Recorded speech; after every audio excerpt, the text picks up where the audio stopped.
तो हळूहळू आतमध्ये सरकतोय, तो कैलास उचलतोय आणि गुडघ्यांच्या साह्याने आत सरकतोय कैलासच्या सेंटरला, कैलास उचलण्यासाठी.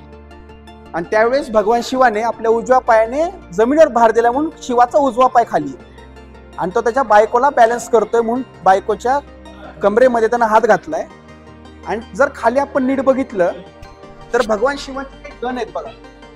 आणि गण हा प्रकार एवढा विचित्र आहे की त्यांच्यासारखे करामती कॅरेक्टर्स दुसरे नाहीये. तुम्हाला प्रत्येक लिडीत त्या गणाने काहीतरी वैशिष्ट्यपूर्ण गोष्टी केल्या ते दाखवेल. जसं की तुमच्या डाव्या हाताला, रावणाच्या पण डाव्या हाताला खाली एक गण आहे बघा, आडवा पडलाय.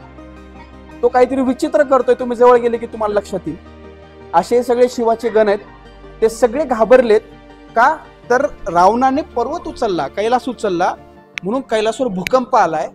आणि पुराणांमधली भूकंपाची आलेली ही सगळ्यात पहिली नोंद. जर आपण शैव फिलॉसॉफी बघितलं किंवा शैवपुराण, शिवपुराण जर बघितलं तर शिवपुराणामध्ये Ravan is not a demonic figure. शिवपुराणामध्ये रावण राक्षस प्रवृत्तीचा व्यक्ती नाहीये. शिवपुराणामध्ये रावण फार शिवाचा सर्वात मोठा भक्त म्हणून बघितला गेला. शिवपुराण किंवा शिव आणि शिवाचं भक्तिजम याच्याविषयी मी तुम्हाला वेगळ्या पद्धतीने सांगणार एका उदाहरणाने.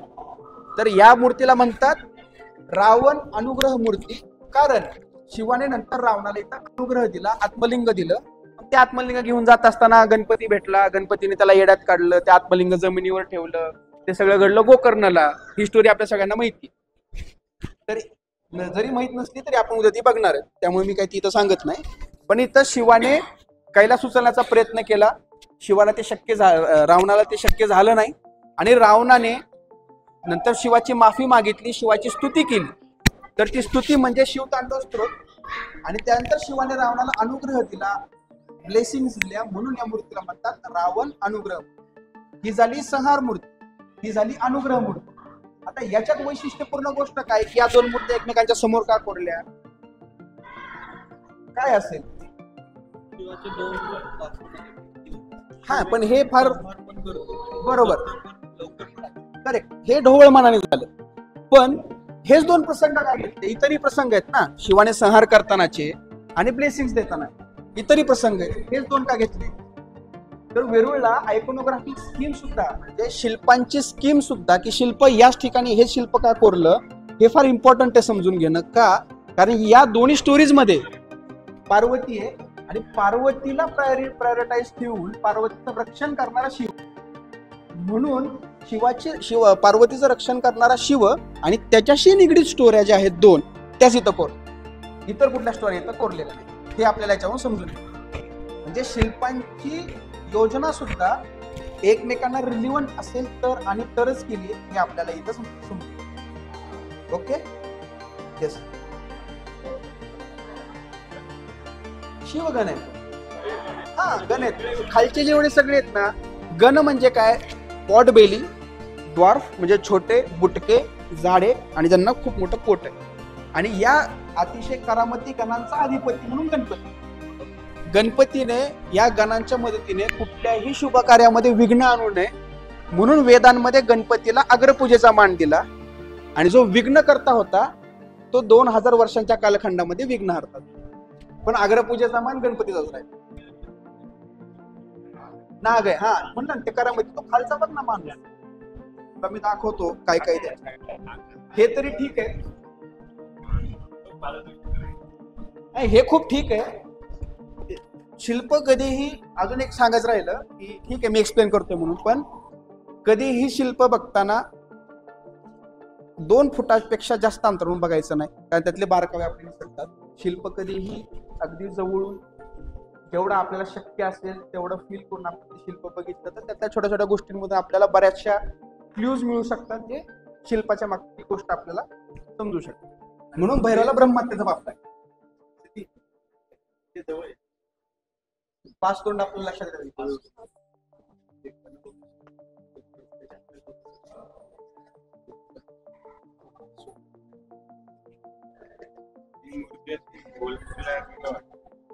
हा पाठमोर आहे ना, हा पाठमोर आहे. आता त्यावेळेस 10 तोंड दाखवायला आपलं रामायण नव्हतं, त्याच्यामुळे ते असे नव्हते त्याचे तोंड, त्याने असे गोलाकार दाखवले आणि तो असा बसून आत घुसण्याचा प्रयत्न करतोय. इथं आयकोनोग्राफिक डेव्हलपमेंट किंवा शिल्पांची जडणघडण कशी होत गेली ते कळतं. इथं रावणाने सुरुवात केली आत जाण्यासाठी. जसं आपण कैलासला जाऊ, कैलासच्या आणि या लेणीच्या निर्मितीमध्ये 100 ते 150 वर्षाचं अंतर आहे. कैलासला जाऊ त्यावेळेस इथली आयकोनोग्राफिक स्कीम किंवा शिल्पांमधली स्कीम ही एवढी डेव्हलप झाली होती की हा रावण ऑलमोस्ट सेंटरपर्यंत पोहोचलाय आतमध्ये, आणि शिवापेक्षाही बॅक साईडला जाऊन तिथं जाऊन तो पोहोचलाय आणि तो कैलास उचलण्यासाठी सक्सेसफुल होतोय अशी आशंका आहे. त्याच वेळेस शिवानी वरून पाय ठेवले. अशा पद्धतीचे शिल्प तिकडे कोरलेले, आणि ते शिल्प याच्यापेक्षा दुप्पट मोठं आहे, याच्यापेक्षा दुप्पट. म्हणजे जगातलं सगळ्यात मोठं रावणानुग्रहाचं शिल्प कैलास नाही. वर ते सगळे घाबरलेले.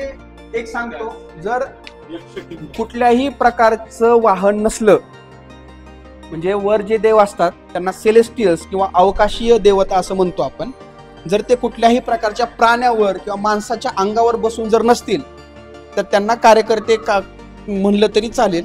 ते फक्त फुलं टाकायला येतात. आपण ते रामायण महाभारत मालिकेत बघितलं लहानपणी की देव प्रसन्न झाले की लगेच वरून अशी येतात, फुलं टाकतात. हे फुलं टाकणारे कार्यकर्ते. जर यांना कुठलं वाहन दिसतं नाही तर सरळ यक्ष गंधर्व नावाचे हे कार्यकर्ते असं समजायचं. त्यांना काय फारसं महत्व देण्याची गरज नाही, कारण ते फक्त फुलं टाकायला आलेत, किंवा जर त्यांच्या स्वर्गावर कोणी हल्ला केलाय तर शिवाकडे येतात रक्षा करा म्हणून. याच्या पलीकडे त्यांचा काय असा रोल नाही. भैरवाने ब्रह्माचं चौथं मस्तक रागाच्या भरामध्ये आपल्या हाताच्या डाव्या हाताच्या करंगळीच्या नाकाच्या टोकाने तोडलं. पण भैरवाने ब्रह्माचं मस्तक तोडलं. भैरवाला ब्रह्मात्याचं पाठवलं आणि ते मस्तक त्याच्या हाताला चिकटून राहिलं. आणि त्या हाताला चिकटलेलं मस्तक घेऊन भैरव जगभर फिरला. ज्यावेळेस तो वाराणसीला आला तोपर्यंत ते हाताला चिकटलेलं ब्रह्माचं मस्तक जे होतं ते सडलं, त्याचा मांस गळून गेलं. नंतर ते अख्खं तोंड तुटलं. हाताला चिकटलेला हा टाळू होता वाटता कवटीचा, हा तसाच चिटकून होता. मग त्या टाळूचं त्यानं भिक्षा पात्र घेऊन वाडगं केलं. त्याच्यामध्ये त्याचा भिक्षा मागून खायला लागला. म्हणून भैरवाच्या हातामध्ये आपल्याला वाडगं किंवा भिक्षा पात्र दिसतं. ते भैरवाची कवटी आणि सॉरी ब्रह्माची कवटी आहे. ज्यावेळेस तो वाराणसीला गेला त्यावेळेस आपोआप ती कवटी त्याच्या हातातून गळून पडली. म्हणून वाराणसीच्या भैरवाचं महत्व दिसतं. वाराणसीचा कोतवाल हा भैरव आहे असा. आणि या भैरवाचं पालन करणारा, या भैरवाच्या मार्गावर चालणारा जो संप्रदाय आहे तो कापालिक संप्रदाय. म्हणून त्या कवटीमध्ये, माणसाच्या कवटीमध्ये भिक्षा मागून खातो, खास करून ब्राह्मणाच्या कवटी. आता जो संप्रदाय अस्तित्वात 12-13 शतकामध्ये तो नष्ट झाला. तर अशाच प्रकारे पाशुपत नावाचा एक संप्रदाय आहे आणि या पाशुपत संप्रदायाचा इष्टदेव आहे लकुलिश. कारण त्याच्या हातामध्ये आपल्याला लकुल दिसतो, काठी डाव्या हातामध्ये दिसते. तर त्या लकुलचा, त्या काठीचा ईश्वर म्हणून लकुलिश. आणि तो पद्मासनामध्ये बसलाय. पद्मासनामध्ये कमळावर बसलाय आणि नाग आणि त्याच्या 2 पत्नी दाखवल्या. यांचं असं काही वैशिष्ट्य नाहीये. पद्मासनात बसलेला लकुलेश्वर. आणि या संप्रदायासाठी या लेणीची निर्मिती झाली. म्हणून ही लेणी पाशुपत संप्रदायाला डेडिकेटेड लेणी असतात. लकुलिश आपल्याला बऱ्याचशा लेण्यांमध्ये पाहायला मिळणार आहे. या लकुलिशाला डेडिकेट असलेली लेणी ही पाशुपत संप्रदायाची लेणी. शैवाचाच एक पंथ आहे, पण शैव संप्रदाय, शैवांच्या संप्रदायातला एक पंथ हा पाशुपत संप्रदाय. आणि याच्या बॅक साईडला कशी म्हणलं की ही लेणी आपण त्याचं पुरावा पाहायला मिळतो. पलीकडे जाऊ. फेमस आहे शिवाच्या अवताराला काय म्हणतात? नटराज. बरोबर. पण त्याच्यामध्ये पण 2 फरक आहेत. जर डान्स करणाऱ्या शिवाच्या पायाखाली जर माणूस असेल तर आणि तर तो नटराज. जर पायाखाली माणूस नसेल तर त्याला म्हणायचं नटेश. जर याच्या पायाखाली माणूस असेल तर याला काय म्हणायचं? आणि जर पायाखाली माणूस नसेल तर त्याला काय म्हणायचं? नटेश. आणि पायाखाली जो माणूस असतो त्याला म्हणतात अपस्मार पुरुष. म्हणजे काय? ज्यावेळेस शिव हा नृत्य करत असतो, त्या नृत्य करत असताना तो सर्व कलांचा अधिपती असतो. सर्व कला त्याला अधीन असतात. आणि जरी सर्व कलांचा तो अधिपती असला तरीही कुठल्याही प्रकारचा अहंकार त्याच्या मनामध्ये येणार नाही. म्हणून तो आपल्या पायाच्या खाली अहंकार घेतो. आणि तो जो अहंकार आहे तो अहंकार एका पुरुषाच्या स्वरूपामध्ये असतो.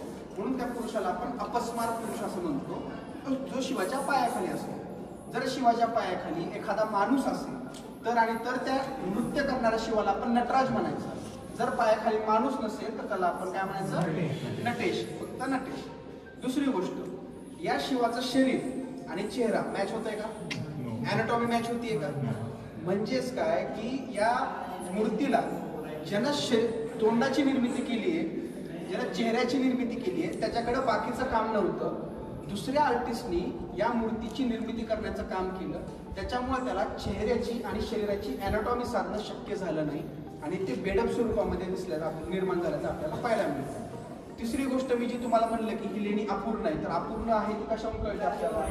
जर आपण इथं नीट बघितलं तर हा जो खालचा भाग आहे हा अर्धवट कोरलेल्या अवस्थेत, हा पूर्ण कोरलेला नाही. दुसरी गोष्ट, आपण जर शिवाच्या हाताकडे बघितलं किंवा शिवाच्या नृत्याच्या मुद्रेकडे जर बघितलं तर त्याला बऱ्याचशा गोष्टी इथं कोरण्याचा त्यांना प्रयत्न करायचा होता, तेही शक्य झालं नाही. तिसरी गोष्ट, हा नटेश आहे का नटराज आहे, नटेश बरोबर. खाली माणूस कोरायचा, त्याच्या खाचा दिसतात आपल्याला, दिसतंय का सगळ्यांना, हा नटराज आहे ऍक्च्युली. पण त्यांना खालचा माणूस कोरायचा वेळ सुद्धा भेटला नाही. कदाचित फंडिंग थांबली असेल, कदाचित काही चुकीची घटना झाली असेल, कदाचित मोठं युद्ध झालं असेल किंवा या कारागिराचाच मृत्यू झाला असेल, काहीतरी घडलं असेल. पण त्याला नटराजाचं स्वरूप देण्याच्या आधी ही मूर्ती अर्धवट त्याला सोडावी. म्हणजे या लेणीच्या अर्धवटतेचं प्रमाण आपल्याला इथून पण बघायला मिळतं.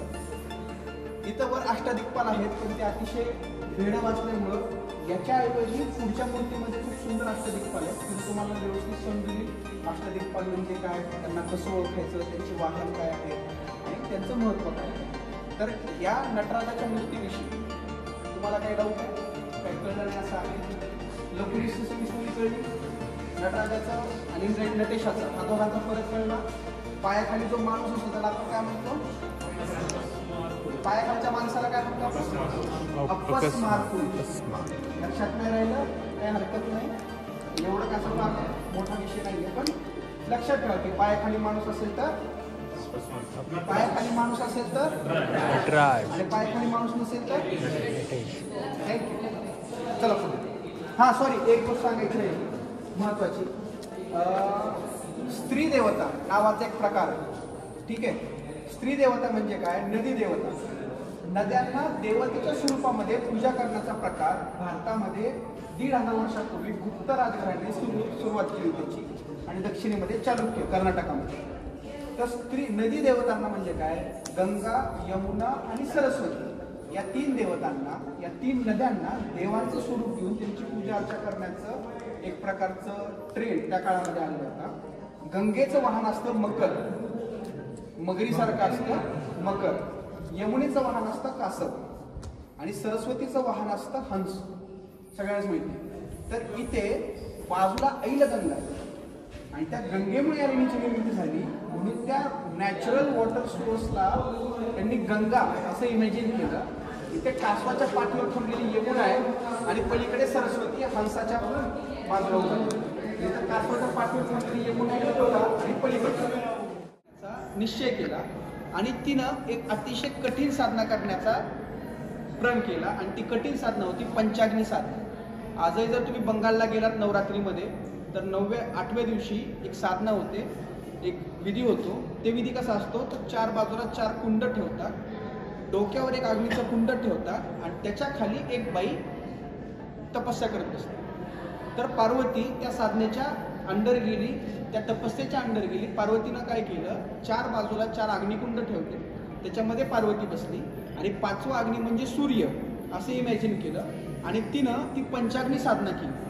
आणि ही अतिशय खडतर साधना मानली जाते, अल्टिमेट साधना, अल्टिमेट तपश्चर्या मानली जाते की याच्यापेक्षा कठोर काहीही नाही. आणि ही पंचाग्नी साधना पार्वतीने केल्यानंतर शिव प्रसन्न झाले आणि शिवाने पार्वतीला परीक्षा घेण्याचं ठरवलं. ते जे काही शिवाची लव्ह स्टोरी आहे पार्वतीसोबतची, ती पुढे एका लेणीमध्ये कोरली, मी काय ते आता सांगून मजा नाही घालवली. तर पार्वतीनं शिवासाठी पंचाग्नी साधना केली, पण याच्यामुळं झालं असं की ती काळी पडली. मग एकदा काय झालं, पार्वती आणि शिव दोघे प्रायव्हेट मुवमेंट स्पेंड करत असताना शिवाने पार्वतीची चेष्टा केली आणि म्हणला की तू चंदनाच्या झाडावर चढलेली काळी नागिन दिसते. मध्ये गेली आणि ज्यावेळेस ती पंचाग्नी साधना करत होती त्यावेळेस तिची आई हिमालयाची बायको पार्वतीला ओळखून सांगत होती की तू गोरी आहेस. आणि त्या तू गोरी आहेस या सुभाषितावरून गौरी हा शब्द तयार झाला आणि पार्वतीला गौरी हे नाव. आणि तिसरा एक पार्वती तपश्चर्येमध्ये अजून एक गोष्ट अशी आहे की भगवान शिव एक दिवशी ही शिवपुराणावरून आलेली कथा आहे. आणि शिवपुराणामध्ये क्रिएटर, प्रोटेक्टर आणि डिस्ट्रॉयर म्हणजे सृष्टीचा निर्माण करता, सृष्टीचा पालन करता आणि सृष्टीचा विनाश करता हे तिन्ही रोलमध्ये शिव असतो. विष्णू पुराणानुसार तिन्ही रोलमध्ये विष्णू असतो. तसं शिवपुराणानुसार एक गोष्ट अशी आहे की एके दिवशी शिव साधना करत असताना पार्वतीला चेष्टा करण्याचा मूड झाला. तिने येऊन शिवाचे डोळे झाकले. काही सेकंदासाठी डोळे झाकले म्हणून शिवाचे 2 डोळे म्हणजे चंद्र आणि सूर्य दोन्ही झाकल्यामुळे पृथ्वीवर अंधार पसरला, हाहाकार पसरला, पृथ्वीवर विनाश व्हायला सुरुवात झाली. सगळे लोक परत शिवाकडे आले, प्रार्थना केली. पार्वतीला या गोष्टीचा पश्चाताप झाला आणि या पश्चातापामध्ये परत एकदा पार्वती पंचाग्नी साधनेमध्ये असं 3दा पार्वतीने ती पंचाग्नी साधना केली. आणि त्यातली जी पहिलीच पंचाग्नी साधना केली होती त्याच्यामध्ये ती पास झाली आणि भगवान शिवाचं आणि पार्वतीचं लग्न झालं. तर त्या लग्नाचं हे शिल्प याला म्हणतात कल्याण सुंदर. ॲक्च्युली झालं असं की भगवान शिव त्यांच्या साथीदारांसोबत नंदी बैलावर बसून येत होते आणि शिव आता गणांची शिल्प तुम्ही इथं बघितली किती विचित्र कार्यक्रम. ते शिस्तीत थोडीच येणार आहे. हिमालय सोफिस्टिकेटेड फॅमिली, लाडकी एकुलती एक लेक पार्वती आणि जावई होणार आपला कोण तर शिव, भगवान शिव. आणि तो येतोय बैलावर बसून, अंगावर घातलंय वाघाचं कातडं, समोर बुटके बुटके नाचतायत, काहीतरी घालडे चाळे करतायत, दारू पिऊन आलेत, भांग पिऊन आलेत. आणि हे असल्या बैराग्याला माझी पोरगी द्यायची. कुठंतरी हिमालयाने पण विचार केला आणि ही गोष्ट ज्यावेळेस शिवाला कळली त्यावेळेस शिवाने असं सुंदर रूप धारण केलं की जगात शिवापेक्षा दुसरं सुंदर काहीही नाही. या सुंदर रूपाने शिवाने कल्याण केलं म्हणजे लग्न सोहळा केला, लग्नविधी पार पाडला. म्हणून या शिल्पाला आपण कल्याण सुंदर असं म्हणतो, ज्याच्यामध्ये शिवाने अतिशय सुंदर रूप धारण केलं होतं वराच्या भूमिकेमध्ये आणि तो विवाह सोहळा केला. म्हणून आपण याला कल्याण सुंदर असं म्हणतो. आणि या कल्याण सुंदरमध्ये शिव आणि पार्वतीच्या विवाह सोहळ्यामध्ये या दोघांचं पौराहित्य केलं होतं ब्रह्मानी. आणि ही गोष्ट लक्षात ठेवा, पुढे तुम्हाला ह्याचा कुठंतरी एक लिंक लागणार आहे. विष्णूने मानलेली बहीण होती पार्वती, म्हणून विष्णू आपल्याला उभा दिसतो पार्वतीच्या बॅक साईड. पार्वती कुठे? इकडे जो उभा आहे तो विष्णू आहे, इथे खाली पौराहित्य लागणारा ब्रह्म आहे, हा शिव आहे, ही पार्वती आहे. आणि वर जे सगळे जमले ते सगळे देवी देवता एकत्र आले त्यांना शुभेच्छा देण्यासाठी. नाही का आपण सगळ्यांच्या लग्नात जातो आणि जेवायला जातो, हे जेवण्यासाठी आलेली मंडळी. जर तुम्ही नीट बघितलं तर तुम्हाला काय काय दिसतंय? कोण कुठल्या कुठल्या प्राण्यावर बसलेलं दिसतंय का? मला सांगा कोण कोण काय काय दिसतं? एक सांगा, एक कुठून तरी एक सुरुवात नाही, एका लाईननी सांगा मला. इकडून सुरुवात करताय, सगळ्यात वर काय दिसतंय? त्याला मेंढा. मेंढा बरं ठीक आहे, मेंढा दिसतोय. मेंढा दिसलाय सगळ्यांना. वरच्या कोपऱ्यात त्या डाव्या कोपऱ्यात दिसला. मेंढ्यावर कोण बसलेलं असतं? मेंढा कोणाचं वाहन आहे? प्रत्येक देवाला एक विशिष्ट वाहन असतं. मेंढा हे वाहन आहे अग्नीचं. ओके, अग्नी हा मेंढ्यावर बसून येतो म्हणून आपल्याला इथं मेंढा दिसतो. तुझ्या पुढं कोण आहे? माणूस आहे. माणसाच्या खांद्यावर माणूस बसला. तर एक दिशा आहे बघा, हे सगळे अष्टदिक्पाल आहेत. 8 दिशांचे रखवालदार, 8 दिशांचे स्वामी. पूर्व, पश्चिम, दक्षिण, उत्तर, नंतर आग्नेय, वायव्य, नैऋत्य, ईशान्य. इंग्लिश भाषेमध्ये सांगायचं साऊथ ईस्ट, नॉर्थ ईस्ट. ह्याच्यात आग्नेय वायव्य तुम्ही बसू शकत नाही. आग्नेय दिशेचा स्वामी म्हणजे अग्नी, जो मेंढ्यावर बसतो. जो माणसाच्या अंगावर बसतो तो नैऋत्य दिशेचा स्वामी म्हणून तो निवृत्ती, तो माणसावर बसतो. दिसतोय तुम्हाला माणसावर बसलेला? ओके, त्याच्या पुढे आपण त्याच्या खाली येऊया. पहिला इकडे बैल बघा. मग वर जर तिथं मेंढा, आता हा खालचा मेंढा वापरला तुम्हाला, हा अग्नी. त्याच्या एक्झॅक्ट वर माणसावर बसलाय तो निवृत्ती दिसला. त्याच्या बाजूला रेडा दिसतोय, तो ऍक्च्युली बैल आहे. बैलावर कोण बसतं? ईशान. ईशान म्हणजे शिवाचाच एक अवतार, जो ईशान्य दिशेचा स्वामी म्हणून तो ईशान. आणि बैलाच्या खाली अजून काहीतरी दिसतंय बैलासारखं. ते काय असेल? बैलासारखं बकरी असते का? म्हैस किंवा महिष. आणि म्हशीवर कोण बसतं किंवा रेड्यावर कोण बसतं? यम. यम कुठल्या दिशेचा स्वामी आहे? दक्षिणेचा स्वामी, पाताळाचा स्वामी यम. म्हणून तो खाली दाखवलाय त्याच्या. ठीक आहे. त्याच्या पुढे हरिण आहे. ते दिसणार नाही तुम्हाला पण मीच सांगतो की ते हरिण आहे. हरिण कशामुळे ओळखलं जातं? हरणाचं वैशिष्ट्य काय? चपळता, वेग, स्पीड, वायू. म्हणून तो वायव्य दिशेचा स्वामी. कळलं? मेंढा आग्नेय दिशेचा स्वामी. माणूस निवृत्ती नैऋत्य दिशेचा स्वामी. बैल वा नंदी ईशान्य दिशेचा स्वामी. महिष वा रेडा यम दक्षिण दिशेचा स्वामी. हरिण वायव्य दिशेचा स्वामी. आलं लक्षात राहिलं? काय डाऊट आहे? समजलं नाही? कन्फ्यूज होत आहे? परत सांगू? ठीक आहे. अग्नी कशावर असतो? मेंढ्यावर असतो. आणि अग्नीवरून आग्नेय दिशा, तो आग्नेय दिशेचा स्वामी. ठीक आहे. दुसरा, माणसावर माणूस बसलेला असेल तर तो आहे निवृत्ती हा नैऋत्य दिशेचा स्वामी. ठीक आहे. तिसरा, जर बैल असेल किंवा नंदी असेल, नंदीवर बसलेला जर एखादा व्यक्ती असेल, माणूस असेल, तर तो आहे ईशान. पण इथं कन्फ्यूज होऊ नका. नंदी शिवाचंही वाहन आहे, नंदी ईशानचंही वाहन आहे. ईशान हे शिवाचं दुसरं रूप आहे. पण जर तो मेंढ्यासोबत, हरणासोबत किंवा माणसासोबत किंवा रेड्यासोबत जर दाखवला तर आणि तर तो ईशान आहे. त्यावेळेस तो अष्टदिक्पालांचा भाग आहे. 8 दिशांच्या स्वामींपैकी एक स्वामी. ठीक आहे. चौथा, म्हशीवर बसलेला असेल किंवा रेड्यावर बसलेला असेल तर तो कोण? यम म्हणजे पाताळाचा स्वामी, म्हणजे दक्षिणेचा स्वामी. त्याच्या पुढे जो हरणासारखा चपळ असतो किंवा वेगवान असतो तो आहे वायू.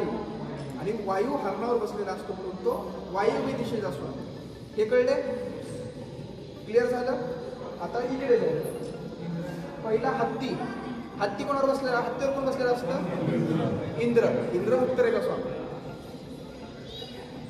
ठीक आहे. त्याच्या बाजूला मकर. आत्ताच मी तुम्हाला सांगितलं नदी देवता. कासव कोणाचं वाहन असतं? कासव सरस्वती, यमुनेचं. सरस्वतीचं वाहन काय? हंस. मग गंगेचं वाहन काय सांगितलं होतं? मकर. इथं एक मगर दिसते का? हत्तीच्या मागं मगर दिसते का? मगरीसारखं तोंड दिसलं? मगरीसारखं तोंड. मगरीवर कोण आहे असा की जो बसतो ज्याचा संबंध पाण्याशी? आपल्याकडे पाऊस कोण पाडतो? वरुण. ऐकले कधी? वरुण राज बरसला, वरुण राजाने हाहाकार माजवला. तर वरुण हा जलाचा देवता, पावसाचा देवता, म्हणून तो मकरवर बसला. कारण मकर ही जलचर, मगर पाण्यात असते, म्हणून वरुण बसला मकरावर. तो वरुण आहे जो पश्चिम दिशेचा स्वामी. आणि अजून एक स्वामी असतो जो इथं दाखवलेला नाहीये. तो असतो घोड्यावर. आणि घोड्यावर असतो कुबेर.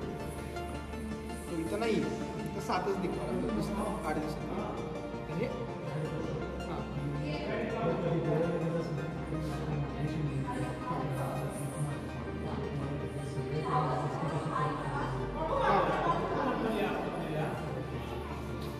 ओके. अष्टदिक्पाल क्लिअर झाले?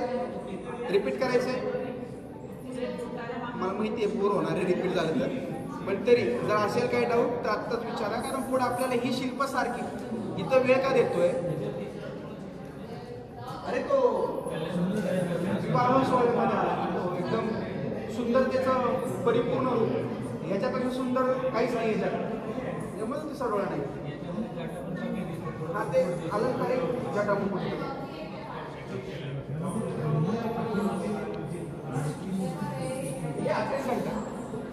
शिव म्हणला की त्याच्या अटेंडंट वीरभद्र किंवा द्वारपाल असतात असो त्या स्वरूपात.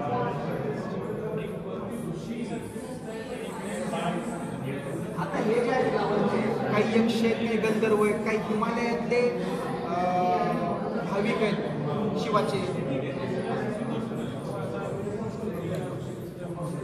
आता तो जो आहे, आता त्याला भंगी म्हणावं का हा डाऊट आहे, कारण भृंगीचा उदय हा कल्याण सुंदरच्या नंतरचा. पण ते भृंगीची वेगळी स्टोरी आहे, ती पुढं आपल्याला एका शिल्पात दिसते, त्यामुळे मी काय ते आत्ता सांगितलं. तो गण आहे, तो शंख फुकतो. गण आहे. विष्णुमित फॅमिली इथं नाहीये. अच्छा हां हां इथे हो येस, विष्णुमित फॅमिली आहे. हातात शंख पकडलाय त्यानं आणि हिने हातामध्ये कमळ पकडलं. विष्णू, लक्ष्मी, पार्वती, शिव, ब्रह्मा, शिवगण आणि बाकी एक गण आणि अष्टदिक्पाल आणि इतर काही देवता. अशा स्वरूपात आपण शिवाचं लग्न पार पाडलंय. तर लग्न झाल्यानंतर त्यांनी काय केलं ते मागं पडलं. त्याच्या आधी या शिल्पात कोणाचा काय डाऊट आहे? याच्याविषयी काय शंका आहे? कुठली गोष्ट समजली नाहीये? काय रिपीट सांगू? काय असेल तर सांग. नाहीये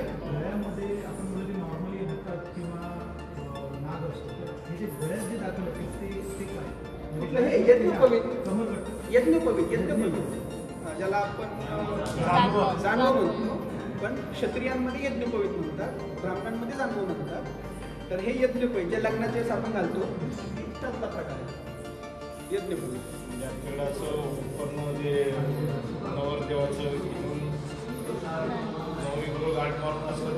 नाही यज्ञोपवीत म्हणजे जे जानव असतं ना त्याच पद्धतीचं, पण एक धागा असतो किंवा सोन्याचं चेन असते आणि ते क्षत्रियत्वाची निशाणी असते की ते क्षत्रिय आहे, तर ते घालावं लागतं. आयडेंटिटी असते. ते आधीच्या काळात राजे वगैरे घालायचे. अर्थात काय आहे की या शिल्पांमध्ये दाखवलेली जी हेअरस्टाईल आहे किंवा महिलांचे कपडे, महिलांचे दागिने किंवा पुरुषांचे अलंकार, ह्या ज्या काही गोष्टी आहेत ना या सगळ्या राष्ट्रकूट काळातल्या. जे मला जर आज एखादं चित्र काढायचं असेल एखाद्या माणसाचं, तर मी त्याला बॅगी पॅन्टमध्ये आणि ओव्हरसाईज टी शर्टमध्येच दाखवतो. लहानपणी मी सदरा, गुंड्या, मोठी कॉलर, मोठ्या स्लीव्ज, बेल बॉटम पॅन्ट अशी चित्र काढायचे. म्हणजे मला जे दिसतंय मी तेच काढतो. मी मनाने काहीही इन्व्हेंट करू शकत नाही, कारण जगातला कुठलाही ग्रेट आर्टिस्ट या छोट्या छोट्या गोष्टींमध्ये पण कंटेम्पररी आर्टचा वापर करतोच. तसं या शिल्पांची निर्मिती करत असताना जे कपडे दाखवले, जे अलंकार दाखवले, जे दागदागिने दाखवले, जे केसांची हेअरस्टाईल म्हणजे जी हेअरस्टाईल दाखवली, हेअर ड्रेस दाखवले, ते सगळे राष्ट्रकूट काळातल्या राजघराण्यातील व्यक्ती किंवा महत्त्वाच्या लोकांनी या सगळ्या गोष्टींचा वापर केलेला आहे. ते पाहूनच इथं आपल्याला चित्रांमध्ये काढलेलं पाहायला मिळतं, शिल्पांमध्ये काढलेलं. त्याच्यामुळे हे आपल्याला तत्कालीन राहणीमान किंवा लोकजीवनाची सुद्धा आयडिया ही शिल्प. ओके, याच्यामध्ये ना एक पाय जो आहे तो पूर्णपणे 3D मध्ये आला आहे.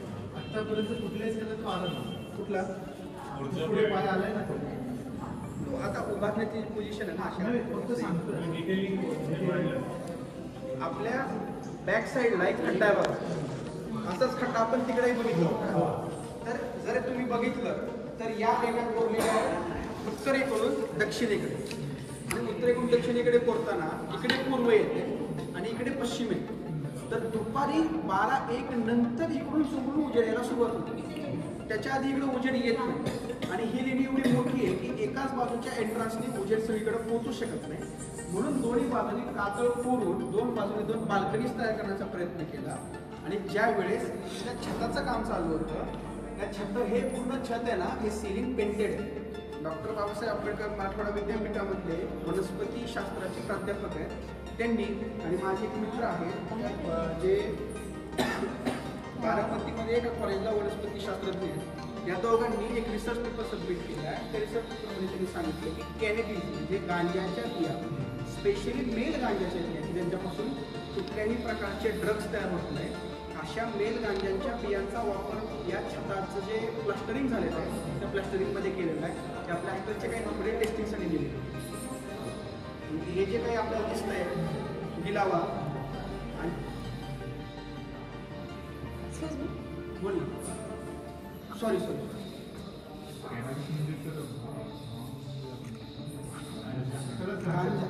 गांजा म्हणजे गांजापासून तयार करतात भांग. तर ते गांजापासून भांग तयार करतात. त्याच्या बिया आता मेल गांजा आहे का फिमेल गांजा आहे हे जोपर्यंत तो आहे शिवपार्वती साडीपाठ खेळतात आता जागे अभावी इथे सारीपाट पूर्णपणे दाखवणं त्यांना शक्य झालं नाही. जर अजून इथे एक फुटभर जागा असते तर त्यांनी सारीपाटाचं शिल्प इथं कोरलं असतं जे पुढं आपल्याला बघायला मिळेल. सारीपाट म्हणजे द्यूत, महाभारतामध्ये शकुनी भाजे, तर त्या पद्धतीचा हा खेळ. आता याच्या मागे बऱ्याच फिलॉसॉफी आहेत की जे सारीपाटामधले जे 4 हे असतात डायस असतात आपले, तर ते 4 डायस म्हणजे 4 वेद आणि त्यांना चालवणारा कोण तर भगवान शिव, किंवा 4 डायस म्हणजे 4 युग, त्रेतायुग, कलियुग, द्वापारयुग, सतयुग, आणि त्या 4 युगांना चालवणारा कोण तर भगवान शिव. त्या 4 युगांचा कंट्रोल ज्याच्या हातात असतो तो भगवान शिव. अशा प्रकारे सारीपाटाचं एक ढोबळमानाने अंदाज किंवा फिलॉसॉफिकल डिबेट बरेच अभ्यासक करतात. पण तशा स्वरूपात अजून तरी एवढ्या मोठ्या प्रमाणामध्ये त्याचा ऍक्सेप्ट झालेला नाही आहे या मताचा. जस्ट एक तो अंदाज आहे. तर शिव आणि पार्वती सारीपाट खेळतात. तिची कथा खूप इंटरेस्टिंग आहे की शिव आणि पार्वती सारीपाट खेळत असताना एक एक करत शिव हरतात आणि तो एवढा हरतो की सगळ्यात शेवटी तो आपली सगळ्यात प्राणप्रिय असलेली एक गोष्ट नंदी तो सारीपाटाच्या या खेळामध्ये हे करतो, काय म्हणतात, डाव लावतो त्याच्यावर, पणाला लावतो. आणि ज्यावेळेस तो दावाला लावतो आणि पार्वती तोही डाव जिंकते त्यावेळेस शिवाला नंदी गमवावा लागतो. मग शिवाची नंदीवरची मालकी संपते आणि जोपर्यंत शिवाचा मालक नंदी आहे तोपर्यंत त्या नंदीला कुठलाही गण कसल्याही प्रकारे त्रास देऊ शकत नव्हता. ज्या क्षणी शिव पार्वतीला त्या पार्वतीच्या डावामध्ये नंदीला हरतो त्या क्षणापासून नंदीवरची शिवाची मालकी संपते आणि हे सगळे गण मिळून परत त्या नंदीला त्रास द्यायला सुरुवात करतात. आणि याच्यामध्ये शिव नंदीचं स्वामित्व सोडून द्यायला तयार होत नाही. जो पार्वती चिडते आणि ती उठून जायला निघते त्यावेळेस शिव पार्वतीचा हात म्हणून त्याला बसवण्याचा प्रयत्न. या जर शिल्पात आपण बघितलं तर आजही बऱ्याच ठिकाणी कोकणात असेल किंवा आमच्या मराठवाड्यामध्ये लग्न झालं की उतरंडी करतात. मोठं गाडगं त्याच्यावर दुसरे गाडगं ते दोन्ही बाजूला दिसतात आपल्याला. ठीक आहे, नवीन लग्न झाल्यानंतरचं हे आहे. इथे आपल्याला दिसतोय तो विष्णू आहे, हातामध्ये चक्र दिसतंय, इथे गदा दिसतीये,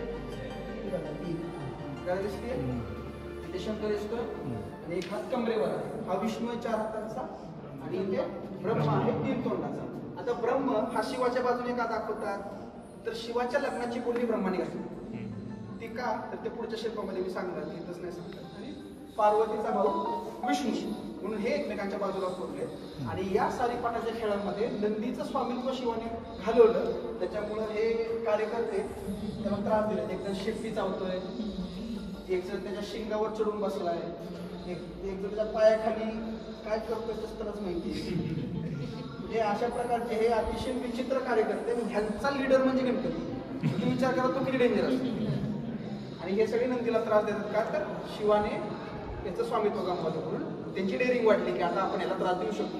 कारण या सगळ्यांना त्रास काय होता तर हा शिवाजाचा कायम जवळ असायचा आणि ह्यांना ते जवळ जाता येतो. त्याचा हा ही खुन्नस त्याच्यावर काढली. या शिल्पाला म्हणतात शिवपार्वती सारीपाट शिल्प. लग्न, सारीपाट, मग तांडव, मग अंधकासूर गजासुरवध, मग नटराज आणि लकुलिशाला डेडिकेटेड असलेला पाशुर संप्रदायासाठी या लेणीची निर्मिती झाली म्हणून लकुलिशा. लेणी डिकोड झाली, कळलं. पलीकडे येऊन आहे कासवावर, इथं सरस्वती आहे, हंस आहे सोबत तिच्या डाव्या हाताखाली. सरस्वतीच्या डाव्या हाताखाली हंस दिसतो. ही त्रिमूर्ती नाहीये ज्याला म्हणतात सदाशिव. वराह असेल, तिची बायको वराही.